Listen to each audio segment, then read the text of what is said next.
Fala, queridão, graça e paz, pastor Tiesco aqui, e hoje é o nosso 18º dia, o nosso dia 18 de 365 dias do nosso desafio de leitura anual. E hoje a nossa leitura está em Lucas capítulo 14, versículo 1 até o 24, Gênesis capítulo 25 e Salmo número 18. Então vamos para a nossa leitura iniciando em Lucas. Nesse trecho de Lucas, Jesus ele vai fazer uma abordagem à compaixão, humildade e o chamado no reino, através de alguns ensinamentos. Jesus ele vai confrontar os líderes religiosos e ele vai falar também da parábola do grande banquete, E Jesus vai fazer um desafio aos ouvintes a viverem de fato de acordo com os valores desse reino que Jesus prega. Então, no versículo 1 até o versículo 6, Jesus ele vai fazer uma cura. Adivinha qual é o dia da semana? Isso aí, sabadão. Jesus ele foi convidado para uma refeição na casa de um líder fariseu.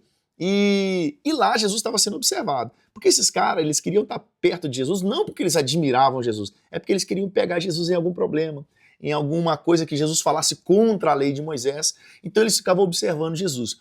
Aí nesse episódio, Jesus ele cura.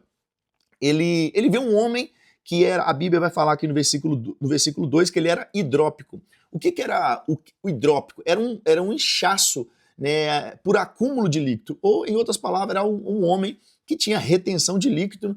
E Jesus ele faz um questionamento. Ele chama esse homem e fala assim: é lícito curar esse homem no sábado? Então os fariseus ficam em silêncio, ficam todos calados, e Jesus cura esse camarada. Jesus já lança uma palavra para os fariseus ficar com a cabeça quente. Jesus fala assim: qual de vós que se tivesse um jumento ou um boi, ele caísse em um poço no dia de sábado, vocês não tirariam? Aí ninguém podia falar nada, eles ficavam calados porque eles não conseguiam replicar Jesus. E assim, essa questão deles ficar calado mostrava incapacidades deles de confrontar a sabedoria que vinha de Jesus. Aí Jesus ele vai continuar aqui, no versículo 7 até o versículo 11, nós vamos ver algumas lições sobre humildade nos banquetes que somos convidados. Jesus ele observa como que os convidados eles foram convidados e como eles chegavam e escolhiam os primeiros lugares na fila, e os melhores lugares. Aí Jesus ele vai contar uma parábola. Ele ensina que é melhor sentar nos lugares menos honrados, porque o anfitrião é o exemplo seguinte: se você for convidado para um lugar, o ensinamento de Jesus senta nas últimas cadeiras, porque quando aquela pessoa que te convidou, quando ele te vê nas últimas cadeiras, ele fala assim: não vem mais para frente, o seu lugar é mais aqui na frente, e você vai ser honrado na frente de todo mundo. Mas se você é o convidado, você chega e senta nas primeiras cadeiras, nos melhores lugares, talvez aqueles lugares são para outras pessoas, e alguém vai pedir para você se retirar daquele lugar, porque aquele lugar já tem dono, e você vai ficar desmoralizado, você vai ficar envergonhado na frente dos convidados. Então Jesus está falando sobre isso. Jesus fala assim: não escolha os primeiros, os melhores lugares. Deixe que alguém faça essa honraria por você. Aquele que te convidou, ele vai te chamar para o primeiro lugar. Mas não senta lá não. E Jesus está ensinando uma lição de quê? De humildade. E Jesus conclui isso dizendo, todo aquele que se exalta será o quê? Humilhado. E todo o que se humilha será exaltado. Aí Jesus, a partir do versículo 12 até o versículo 14, Jesus vai aconselhar que o anfitrião, ele convide os pobres, os aleijados, os mancos, os cegos para um banquete. Porque o que normalmente acontece? Eles convidavam amigos, parentes, pessoas ricas, mas só que todas essas pessoas podem retribuir. Então Jesus está falando assim: não convide essas pessoas, porque eles podem retribuir de alguma forma. Convide quem não tem nada para te oferecer. Convide os pobres, aleijados, mancos, os cegos, para os banquetes. Porque Jesus fala assim, a recompensa vai ser na ressurreição de Jesus. Então, quando Jesus ele fala para convidar os marginalizados, aqueles que estão à margem da sociedade, isso reflete o quê? A inclusão do reino de Deus, onde todos são bem-vindos, não por aquilo que eles têm para oferecer, todos são bem-vindos, especialmente aqueles que são excluídos. Agora no versículo 15 até o 24, Jesus vai falar a parábola da grande ceia. Jesus ele conta uma história de que um homem ele preparou um grande banquete e convidou muitas pessoas, mas os convidados deram desculpa para não comparecer a essa ceia, a esse banquete que foi feito pelo anfitrião. Então o anfitrião fica indignado, e ele envia os seus servos para trazer porque os servos vão e fala com os convidados: tá tudo pronto, é só vir que o banquete está pronto. Só que quando esse servo chega lá, todo mundo começa a dar uma desculpa, não vou poder estar nesse evento, nesse banquete, nessa ceia, não posso ir. O anfitrião fica indignado e ele fala com seus servos assim, vai lá, traz os pobres, os aleijados, os cegos, os mancos, né? Então esse camarada vai lá, o servo, busca essa galera toda e traz o banquete, só que o servo, ele volta e fala assim, Senhor, já fiz tudo o que você falou, já convidei os pobres, aleijados, cegos, os mancos, mas ainda há espaço, ainda tem lugares vazios. Então o anfitrião fala assim, não, você vai lá e vai trazer mais pessoas ainda. Só que agora você vai ir para os caminhos, atalhos e força todo mundo a entrar para que minha casa se encha.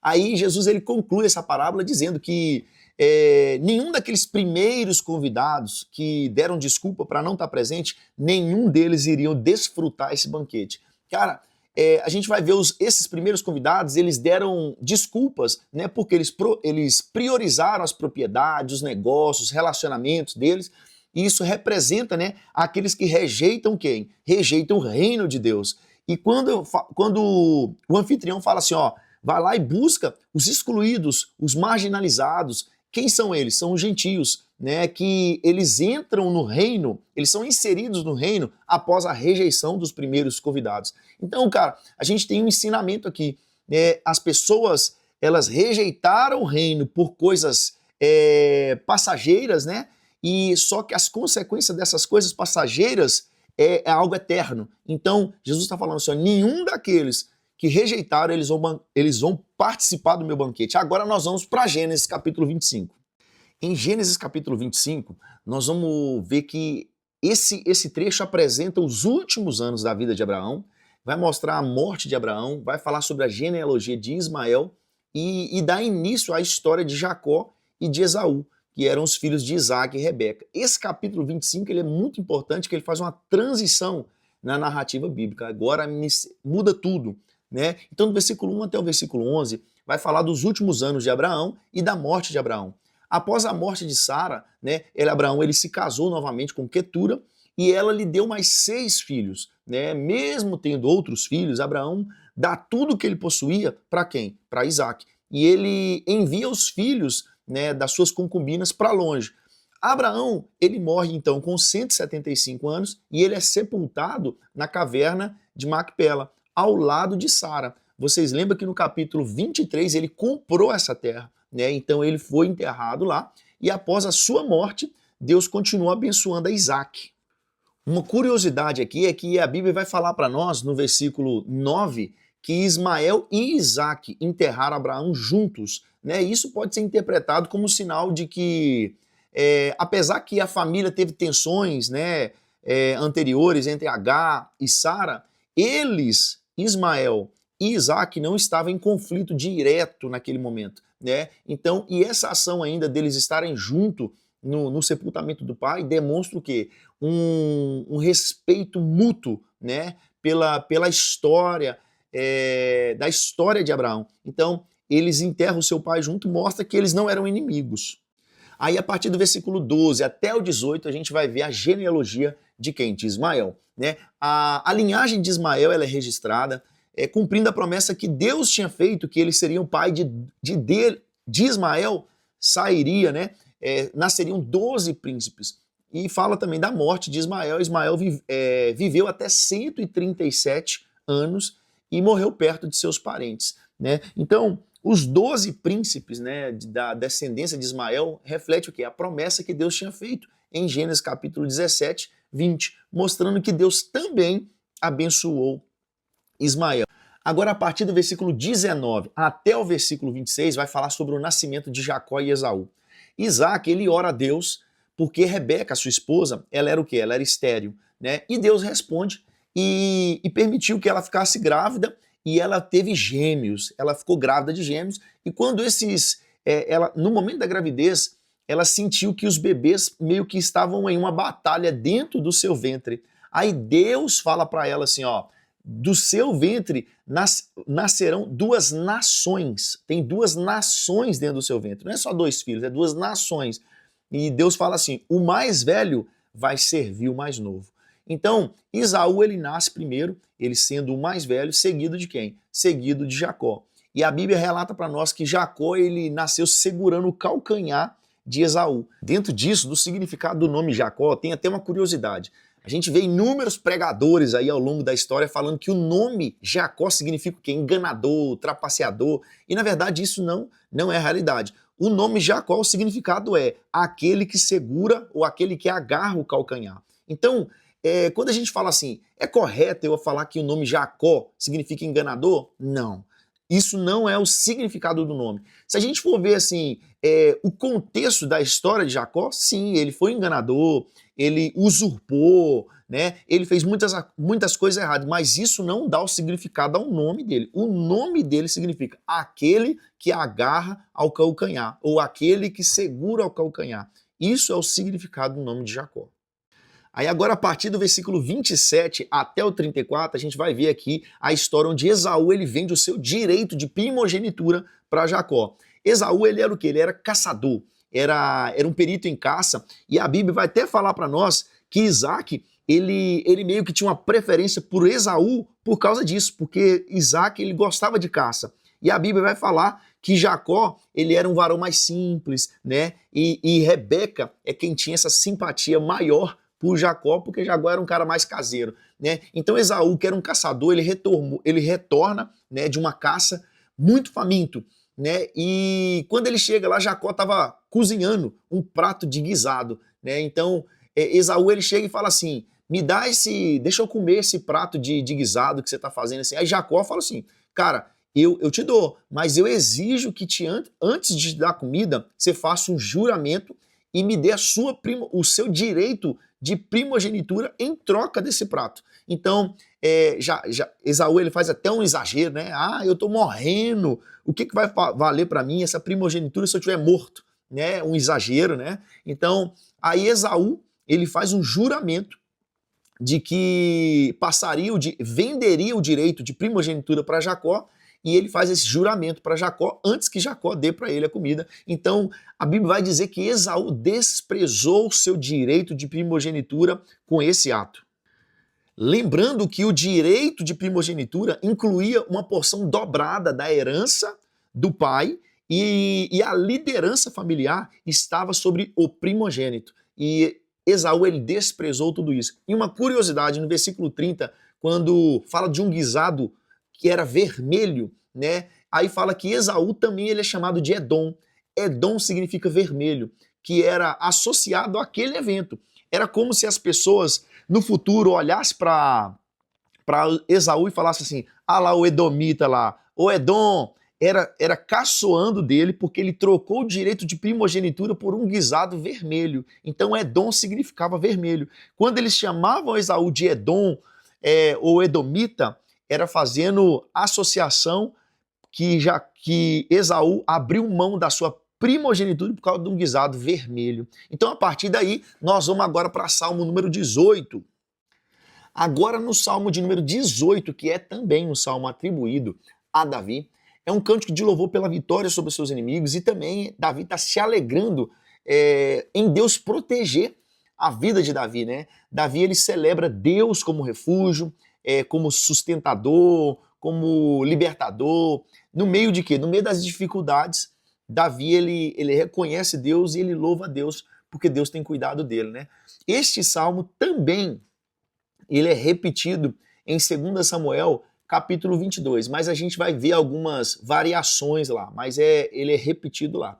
Então, do verso 1 até o verso 3, começa com Davi exaltando a Deus, né, como sua força, como sua rocha, como seu refúgio, como seu escudo, como seu salvador. Davi vai declarar o seu amor e a sua confiança no Senhor, que livra ele de quem? Dos inimigos. Davi vai declarar que Deus é o seu rochedo, né? Isso representa o quê? Representa estabilidade, proteção, segurança, né? E essa imagem de rochedo é uma imagem muito comum da gente ver ela sendo usada no Antigo Testamento. E este salmo, ele é considerado um dos mais longos e poéticos cânticos de Davi. Aí nós vamos ver aqui, do verso 4 até o verso 19, vai falar do livramento de Deus, né? Davi, ele vai descrever o perigo que ele enfrentou, e ele compara esse perigo às águas perigosas, né? E os inimigos perigosos que ele teve, né? Então ele clama ao Senhor e Deus responde de uma maneira poderosa, de uma maneira majestosa, mostrando o seu poder. Deus ele se revelou através de imagens como trovão, terremoto, fogo, né? Então Deus resgata Davi e coloca Davi em segurança. Essas imagens naturais aí, né, que a gente vê do verso 7 até o 15, como trovão, relâmpago, terremoto, são usados para quê? Para destacar a soberania e poder de Deus, porque é poder, porque é uma imagem muito forte, né? Aí a gente vai ver aqui do verso 20 até o verso 29, que Davi reconhece que Deus o recompensou de acordo com a sua justiça, né? E de acordo com a pureza do coração de Davi. Então, Davi ele afirma que Deus é fiel aos fiéis e aos íntegros, né? Os íntegros de coração, mas Deus resiste a quem? Aos arrogantes. Né? E Davi vai celebrar que Deus também é sua lâmpada, que Deus está clareando, né? Iluminando seu caminho e fortalecendo Davi para enfrentar os desafios que vai vir pela frente. Então, quando Davi ele usa, né, que Deus é minha lâmpada, isso simboliza o quê? Orientação, simboliza a esperança em meio a trevas, né? Então, assim, quando Davi ele fala também de justiça e de pureza, a gente vai ver isso no verso 20 até o 24, não indica uma perfeição, mas indica que Davi ele tem o quê? Um coração sincero e fiel diante de Deus, né? E Deus sonda o coração, Deus consegue ver isso. Aí no verso 30 até o verso 45 vai falar da grandeza de Deus, né? Davi louva a Deus, louva a perfeição do caminho de Deus e declara que Deus ele é único, né? Que não há comparação, ele é um Deus sem comparação. Davi vai descrever Deus como aquele que lhe deu força para vencer seus inimigos e firmou os seus passos. Davi também vai celebrar como que Deus deu livramento para ele, Deus exaltou ele, colocando ele como cabeça sobre as nações e subjugando seus adversários. Né? Então, quando a gente vê no verso 34, por exemplo, treina as minhas mãos para a batalha, né? Deus não apenas protege Davi, mas Deus também capacita o seu povo para enfrentar o quê? Desafios, né? Então, no verso 43 também, quando a gente vê Davi falando que Deus colocou ele como cabeça das nações, refere o quê? Refere-se ao reinado de Davi e à posição de Davi de liderança sobre Israel e sobre, inclusive, as nações vizinhas. Aí nós vamos ver a conclusão desse salmo, que é um salmo longo, né? A gente já falou sobre isso. Verso 46 até o verso 50 vai ser uma conclusão com louvor a Deus, porque ele é o Deus da vitória. Né? Então Davi ele encerra declarando que Deus é vivo, que Deus é digno de ser exaltado. Davi vai reconhecer que Deus é quem libertou ele dos inimigos, foi por Deus que ele teve as grandes vitórias, e o salmista aqui vai terminar com um louvor universal, né? Que ele está o quê? Celebrando as bênçãos de Deus para Davi e para a sua descendência. No verso 46, quando o salmista fala assim, ó, exaltado seja o Deus da minha salvação. Esse é um dos versículos mais conhecidos, frequentemente, né, são citados nos cânticos e nos hinos de Salmo. Né, e no verso 50, quando fala assim, ó, descendência para sempre, esse termo, né, isso aponta para o quê? Aponta para o cumprimento da aliança, né, de Deus com Davi, que encontra, vamos dizer assim, a sua plenitude em quem? Em Jesus. Então, queridão, tudo isso é a nossa leitura do nosso dia 18. Nos vemos amanhã no nosso dia 19. Só vem!